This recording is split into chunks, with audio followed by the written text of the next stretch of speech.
Selamat malam dan salam sejahtera bagi seluruh warga jemaat GPIB Immanuel Semarang. Kita berjumpa kembali dalam ibadah keluarga hari Rabu tanggal 10 Maret tahun 2021 dalam layanan online. Pelayan firman dalam ibadah ini adalah Pendeta Yorirnawa selaku Ketua Majelis Jemaat GPIB Jemaat Immanuel Semarang. Rekam video ini ditayangkan dari rumah Ibu Saleh Masih. Selamat beribadah. Baik saudara yang terkasih dalam Tuhan, kita akan memulaikan ibadah kita. Saya undang untuk berdiri. Kita bersama-sama menyanyikan Kidung Jemaat nomor 26 baitnya yang pertama. Mampirlah dengar doaku Yesus penebus, dan seterusnya kita nyanyikan bersama. Mampirlah dengar doaku Yesus penebus, orang lain kau hampiri, jangan jalan terus. Yesus Tuhan, dengar doaku, orang lain kau hampiri,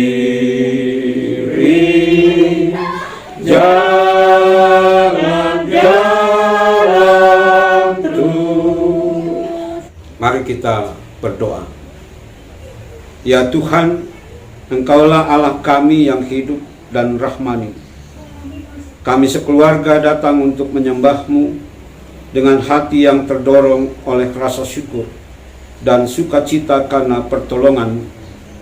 Sertailah ibadah kami, dan ketika kami membaca Alkitab, terangilah pikiran dan hati kami untuk merenungkannya, dan dalam pimpinan Roh Kudus kami dibenarkan dan memperoleh berkat-berkat-Mu. Amin. Dengan tetap berdiri Bapak Saudara, mari kita membuka Alkitab kita dari kitab Esra pasal 2 ayatnya yang ke-64 sampai ayatnya yang ke-70. Kitab Esra pasal 2 ayat 64 sampai ayat 70 berkata demikian. Seluruh jemaah itu bersama-sama ada 42.360 orang.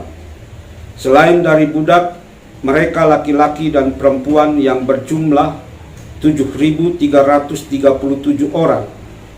Pada mereka ada 200 penyanyi laki-laki dan perempuan. Mereka mempunyai 736 ekor kuda, 245 ekor bagal, 435 ekor unta, dan 6.720 ekor keledai. Beberapa kepala kaum keluarga tatkala datang ke rumah Tuhan yang di Yerusalem mempersembahkan persembahan sukarela guna pembangunan rumah Allah pada tempatnya semula. Mereka memberi sumbangan sekadar kemampuan mereka untuk perbendaharaan guna pekerjaan itu sebanyak 61.000 dirham emas, 5.000 mina perak, dan 100 helai kemeja imam. Adapun para imam dan orang-orang Lewi dan juga sebagian dari rakyat serta para penyanyi, para penunggu pintu gerbang, dan para budak di bait Allah menetap di kota-kota mereka. Demikian juga semua orang Israel yang lain, masing-masing di kotanya sendiri. Demikianlah firman Tuhan. Yang berbahagia kita yang mendengarkan firman-Nya dan mau melakukannya dalam hidup beriman. Hosiana. Hosiana. Hosiana.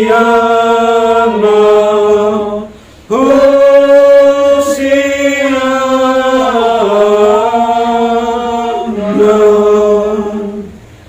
silakan duduk kembali. Bapak Ibu yang terkasih dalam Tuhan, kalau kita menonton film atau membaca majalah atau melalui berita-berita dalam tayangan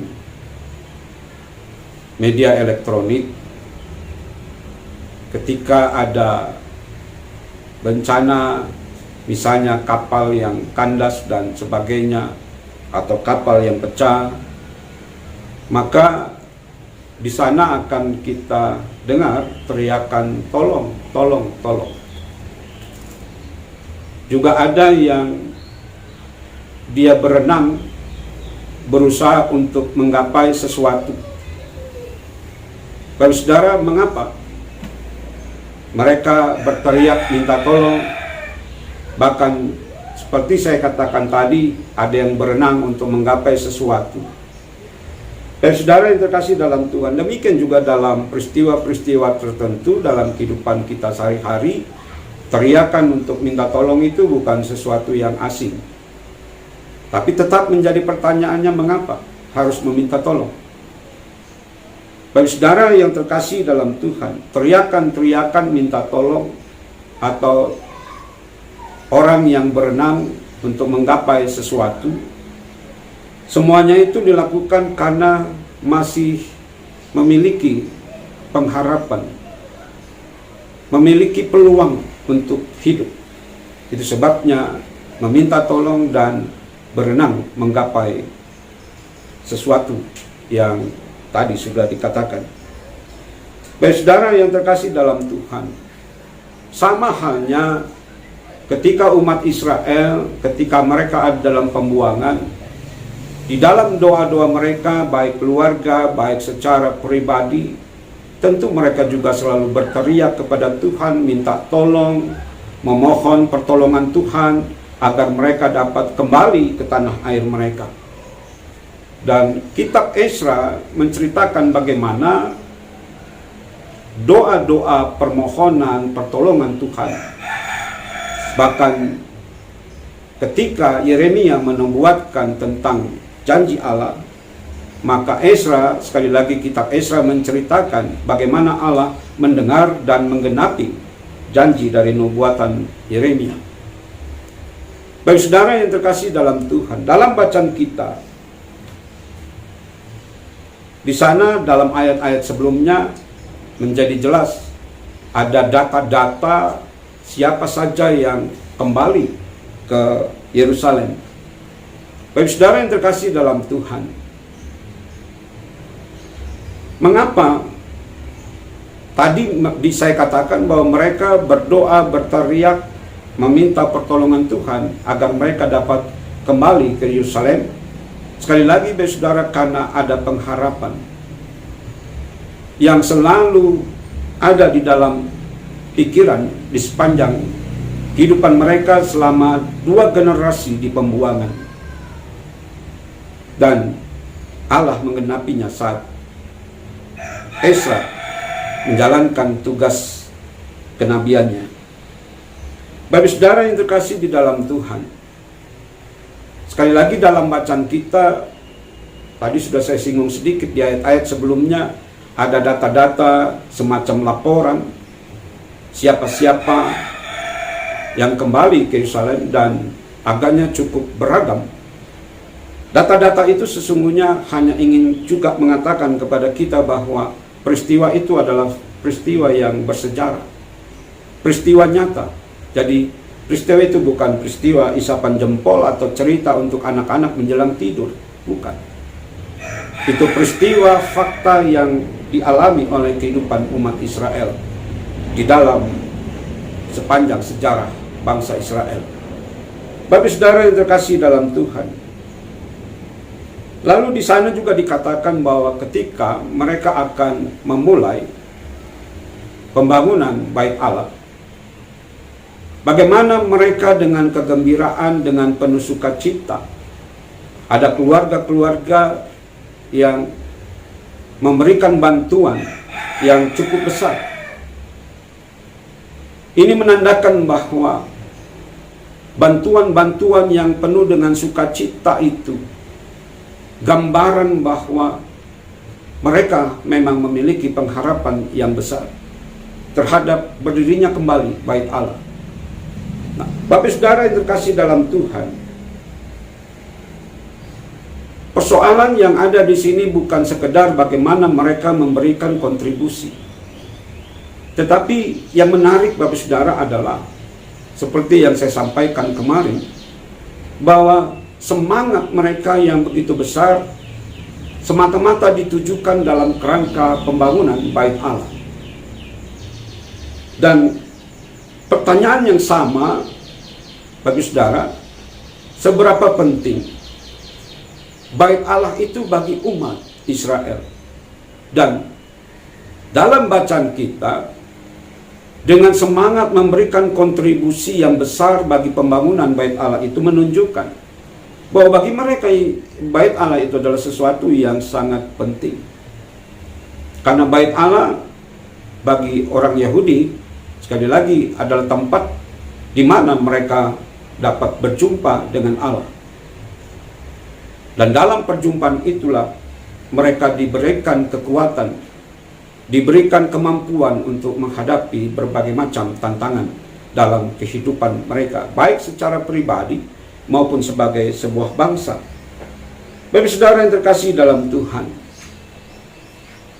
yang mau menjadi perenungan kita berdasarkan Esra pasal 2 ayat 64 sampai ayat 70 ini, Bapak saudara, terkait dalam ibadah sektoral dalam keluarga, maka pertanyaan yang penting juga adalah, kalau Israel itu adalah milik Allah, kalau Israel itu dapat dikatakan sebagai anak Allah, adalah sebuah kebahagiaan bagi orang tua ketika anaknya lebih senang ada di dalam rumahnya ketimbang anaknya bertumbuh menjadi besar justru bukan dari dalam rumah, tetapi dia ada di luar rumah. Ini menjadi satu refleksi yang penting dalam kehidupan berumah tangga dan berkeluarga. Bagaimana dalam rumah kita, seisi rumah tangga kita, orang-orang ini adalah orang-orang yang senang bersama-sama ada di dalam rumah sendiri ketimbang ada di rumah orang lain. Tapi sekali lagi saya ingin katakan, tapi banyak anak-anak, bahkan bagian dari rumah tangga itu lebih senang banyak di luar daripada di dalam rumah sendiri. Itu sebabnya ada istilah, rumahku adalah neraka bagiku, tapi rumah orang lain adalah surga bagiku. Ungkapan ini sangat memprihatinkan ketika itu terjadi dalam kehidupan rumah tangga dan keluarga kita. Itu sebabnya betapa pentingnya membangun bait Allah di dalam rumah tangga dan keluarga kita. Karena ketika bait Allah kita bangun dalam rumah tangga dan keluarga kita, maka di sana selalu diberitakan, di sana selalu ditabur tentang firman Allah, di mana seorang bapa menjadi imam, ibu bersama anak-anak bernyanyi dan memuji-muji Tuhan atas pertolongan, bersyukur atas berkat-berkat yang Tuhan limpahkan. Ketika dalam rumah itu menjadi bait Allah, di sana selalu ada kegembiraan, di sana selalu ada sukacita. Ada satu kesatuan dalam rumah tangga itu yang kuat dan kokoh. Seisi rumah tangga itu hidup di dalam cinta kasih Tuhan, hidup di dalam kedamaian. Itulah ketika bait Allah ada di dalam rumah tangga dan keluarga kita. Lalu Bapak saudara, jika bait Allah itu, mesbah Allah itu menjadi penting dalam kehidupan rumah tangga dan keluarga kita, disadari bahwa itu membutuhkan satu perjuangan, apalagi ketika kita mengacu kepada era pada saat ini, di mana masing-masing dalam rumah tangga itu disibukkan dengan pekerjaan dan urusannya masing-masing. Sehingga dalam sebuah rumah tangga kehilangan kualitas time antara suami, istri, orang tua, dan anak-anak. Hilang kualitas time-nya. Karena sekali lagi saya katakan, masing-masing dengan urusannya sendiri. Dan hal, sekali lagi, bicara berdoa bersama dalam rumah tangga, itu pun sudah jarang kita temui pada saat ini. Tetapi bacaan kita pada kitab Ezra ini mengingatkan kita betapa pentingnya kita berkumpul dalam kehidupan sebagai rumah tangga berkeluarga, membangun mezbah Allah, bersama-sama berdoa, bersama-sama membaca firman Tuhan. Sehingga keluarga kita akan dikuatkan, rumah tangga kita akan diberikan kekuatan oleh Tuhan di dalam menghadapi berbagai macam tantangan dan pergumulan dalam hidup ini. Sekali lagi, mezbah Allah atau bait Allah dalam kehidupan rumah tangga dan keluarga kita tidak akan muncul begitu saja. Di sana dibutuhkan satu perjuangan, dan mungkin perjuangan juga bukan dalam waktu yang singkat. Membutuhkan waktu yang panjang, ada dalam sebuah proses. Tapi persoalannya, Bapak Saudara, apakah kita sedang ada dalam proses itu? Atau sebaliknya, dalam rumah tangga dan keluarga kita sudah mengabaikan tentang mezbah Allah dalam rumah tangga kita, dalam keluarga kita. Atau sekali lagi, ataukah kita sudah mengabaikan itu, Bapak Saudara?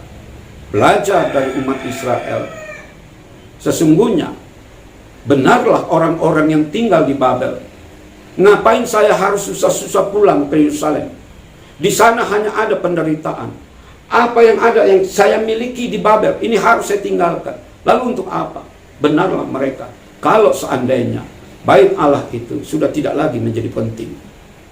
Untuk itu, Bapak Saudara, dalam proses yang panjang ini, seorang bapak harus memberikan kontribusi.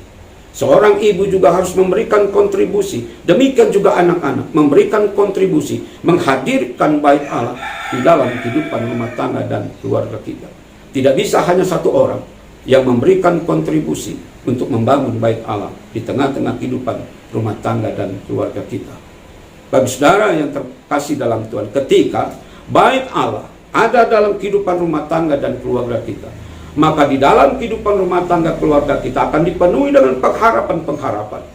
Pengharapan sukacita, pengharapan akan damai sejahtera, pengharapan akan pertolongan Tuhan. Hidup dalam pengharapan adalah hidup atas janji Tuhan di dalam kehidupan orang yang taat dan setia patuh kepadanya. Lalu Bapak Saudara, memang ada konsekuensi yang harus kita tempuh ketika kita mau menghadirkan bait Allah dalam kehidupan rumah tangga dan keluarga kita. Konsekuensi atau kontribusi yang harus kita berikan adalah mengubah gaya hidup kita.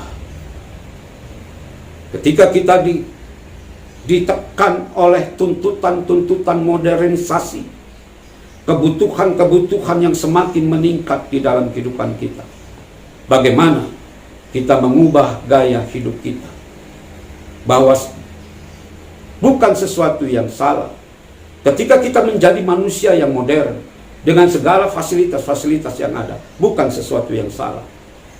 Tetapi yang menjadi penting di sini adalah jangan lupakan akan Tuhan yang adalah sumber kehidupan, sumber kekuatan. Oleh karena itu, Bapak Saudara, kita harus mengubah gaya hidup kita ketika kita mau menghadirkan bait Allah, mezbah Allah di dalam kehidupan rumah tangga dan keluarga kita. Kiranya firman ini mengubah pola hidup setiap rumah tangga dan keluarga kita. Biarlah di dalam kehidupan rumah tangga keluarga kita yang berpengharapan, kita selalu merindukan berjumpa bersama dengan Allah yang adalah kekuatan dan sumber kehidupan kita. Tuhan memberkati. Amin. Bapak Saudara, kita menaikkan doa syafaat. Mari kita berdoa. Ya Tuhan, ya Bapa, terima kasih atas firman yang tertabur bagi kami. Dan biarlah kehidupan hati dan pikiran kami menjadi tanah yang subur atas benih firman Tuhan yang tertabur. Biarlah menjadi satu koreksi dalam kehidupan kami berumah tangga dan berkeluarga di tengah-tengah era modern dengan berbagai macam tuntutan, sehingga kami tanpa kami sadari kami kehilangan kualitas time untuk berkumpul bersama suami, istri, dan anak-anak. Bahkan mesbahmu juga berangsur hilang, terabaikan di tengah-tengah kehidupan rumah tangga dan keluarga kami. Tapi firman-Mu pada saat ini mengingatkan kami betapa pentingnya mesbahmu, betapa pentingnya rumah kami menjadi rumah di mana Engkau berdiam, sehingga kehidupan rumah tangga keluarga kami dipenuhi kedamaian, dipenuhi dengan kekuatan pengharapan akan janji Tuhan di tengah-tengah tantangan, di tengah-tengah pergumulan, cobaan yang harus kami hadapi. Dan untuk itu ya Tuhan ya Bapa, mampukan kami di dalam hidup yang berpengharapan. Kami juga mau mengubah gaya hidup kami, mengubah gaya hidup sebagai umat-Mu, sebagai anak-anak-Mu yang telah menang dan dimenangkan oleh Tuhan. Bagaimana kami mampu menjaga penyelamatan, penebusan melalui kesengsaraan-Mu ya Tuhan. Mampukan kami menjaga itu semua di dalam kehidupan rumah tangga, keluarga, bahkan dalam kehidupan setiap pribadi kami. Ya Tuhan ya Bapa, kami mau berdoa secara khusus bagi Ibu Saleh Nasi. Kiranya ya Tuhan ya Bapa, kami mau bersyukur kepadamu oleh karena kami boleh berjumpa dengan Ibu Saleh Nasi dalam keadaan sehat, kuat, tidak kurang satu apapun.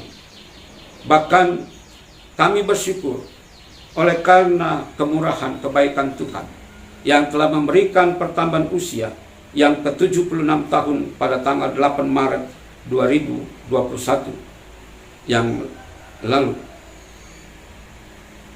Kami percaya bahwa Ibu Saleh Nasi terus ada dalam penyertaan pemeliharaan Tuhan sehingga boleh genap berusia 76 tahun. Tetapi Ibu Saleh Nasi akan meneruskan kehidupannya yang adalah anugerah dari Tuhan. Untuk itu kami memohon kepadamu, biarlah kiranya kehidupan Ibu Saleh terus ada di dalam pemeliharaan, juga ada dalam pertolongan Tuhan di masa tua, ketika ia berseru kepadamu untuk penyertaan dan pertolongan-Mu. Kiranya Engkau berkenan untuk mendengarkan setiap doa dan harapannya. Demikian kami juga mau berdoa untuk seluruh anak-anak dari Ibu Saleh Nasi dimanapun mereka berada. Biar kiranya Tuhan Bapa di dalam pergumulan mereka masing-masing, kiranya Engkau juga berkenan untuk menjaga dan menolong mereka. Bahkan biarlah kiranya di dalam penyertaan Tuhan mereka senantiasa hidup di dalam kedamaian dan hidup di dalam sukacita. Kami juga berdoa untuk para mantu dari Ibu Saleh Nasi di dalam pekerjaannya. Biarlah kiranya Tuhan Engkau senantiasa juga memberkati jerih payah perjuangan yang mereka lakukan. Demikian juga dengan cucu-cucu di dalam pendidikan mereka. Biarlah kiranya Tuhan Engkau terus menambahkan hikmat pengetahuan kepada cucu-cucu Ibu Saleh di tengah-tengah pendidikan yang mereka tempuh, sehingga di masa yang akan datang mereka mampu meraih apa yang menjadi cita-cita dan harapan mereka. Tetapi lebih daripada itu, biarlah kiranya anak-anak, para mantu dan cucu-cucu mereka juga semua mengenal Tuhan, sehingga mereka selalu datang kepada Tuhan mensyukuri atas kebaikan, pemeliharaan, juga pertolongan-pertolongan Tuhan. Demikian kami berdoa juga untuk kakak dari Ibu Saleh, Ibu Rose Nasi. Biarlah kiranya Tuhan Engkau juga berkenan untuk menyertai beliau di masa tuanya, di tengah-tengah tantangan dan pergumulan hidupnya. Biarlah Ibu Rose Nasi senantiasa juga ada di dalam pemeliharaan Tuhan. Demikian kami semua ya Tuhan ya Bapa dalam kehidupan rumah tangga dan keluarga kami. Kami menyerahkannya dalam pemeliharaan, penyertaan, juga pertolongan Tuhan. Sehingga di tengah-tengah tantangan khususnya pandemi COVID-19 ini kami tetap terjaga, kami tetap ada dalam keadaan sehat, karena kami memohon kepada Tuhan yang memiliki kekuatan yang mampu untuk melindungi dan menjaga kami Untuk itu Tuhan Bapa, dengan segala pergumulan dalam rumah tangga keluarga kami serahkan di dalam pimpinan dan cinta kasih Tuhan. Demikian gerejamu GPB Jemaat Immanuel Semarang di dalam menggapai masa depannya dengan segala upaya dan perjuangan di tengah-tengah tantangan dan pergumulannya. Dan pada saat ini dalam kerangka menggapai masa depan melalui program yang sedang dirancang dalam bidang-bidang kerja, kami menyerahkan ini semua, proses ini juga di dalam penyertaan dan hikmat Tuhan, sehingga melalui bidang-bidang kerja ini maka terlahirlah program kerja GPB Jemaat Immanuel Semarang di dalam kerangka mewujudkan kasih-Mu, juga di dalam kerangka menjalankan panggilan dan pengutusan. Ya Tuhan yang Bapa, akhirnya kami semua yang boleh bersama-sama dengan Ibu Saleh pada saat ini, kiranya Tuhan juga memberkati kami dalam pelayanan, juga dalam kehidupan rumah tangga keluarga kami.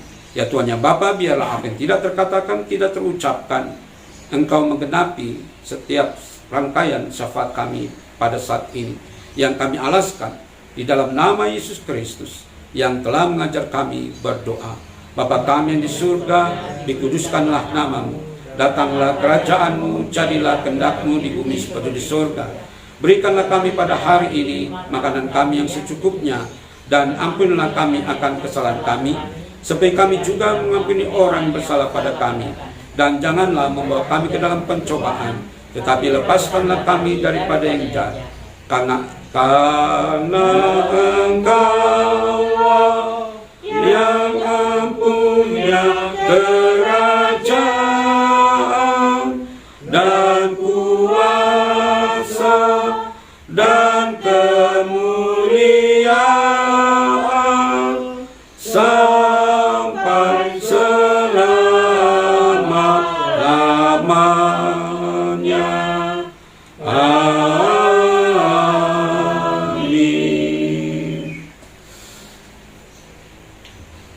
Baik saudara yang terkasih dalam Tuhan, kita diberi kesempatan untuk memberikan persembahan syukur dengan mengingat kata Alkitab di dalam kitab Mazmur. Kitab Mazmur pasal 42 ayat 6b. Kitab Mazmur pasal 42 ayat 6b berkata demikian.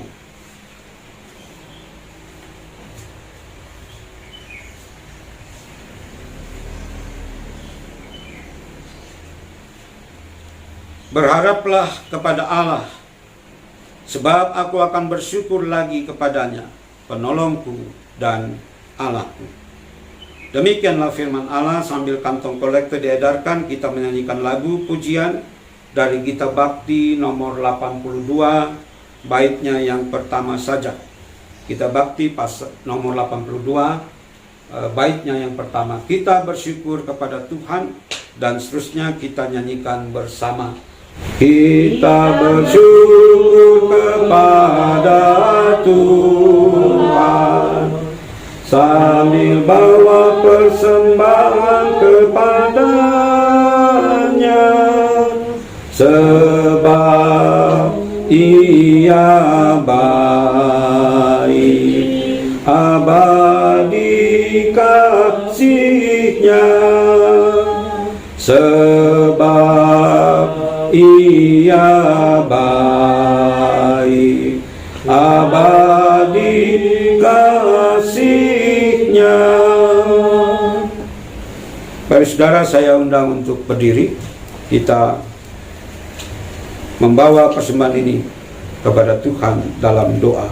Mari kita berdoa. Inilah persembahan yang kami bawa kepadamu dari hati yang sungguh bersyukur dan bersuka cita atas kelimpahan berkat di tengah keluarga kami. Berkenanlah Engkau menerima dan menguduskannya. Biarlah persembahan ini hanya untuk kemuliaan. Amin. Baik saudara, kita akan akhiri ibadah sektor pada malam hari ini dengan bernyanyi dari Kidung Jemaat 378, baitnya yang pertama.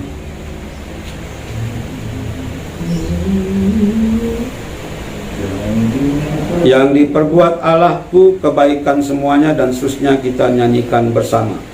Yang diperbuat Allahku kebaikan semuanya,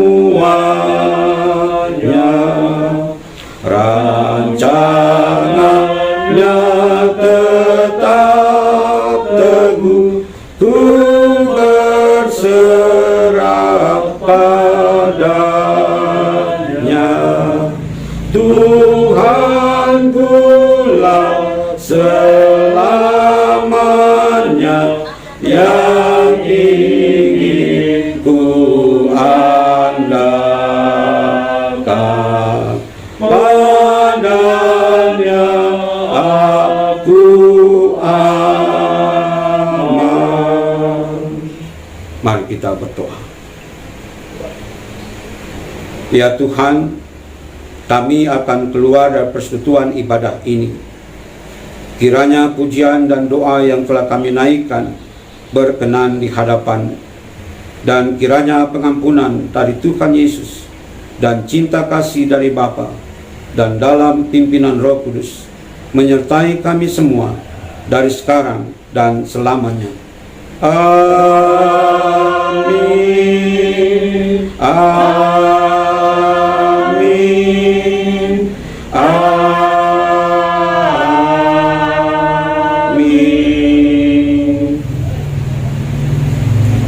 Bagi saudara yang terkasih dalam Tuhan, ibadah keluarga malam ini selesai. Kiranya Bapak Ibu tetap memperhatikan protokol kesehatan dan tetap jangan lupa memakai masker. Kita berjumpa lagi di hari Rabu yang akan datang. Tuhan menyertai Bapak Ibu sekeluarga. Selamat malam.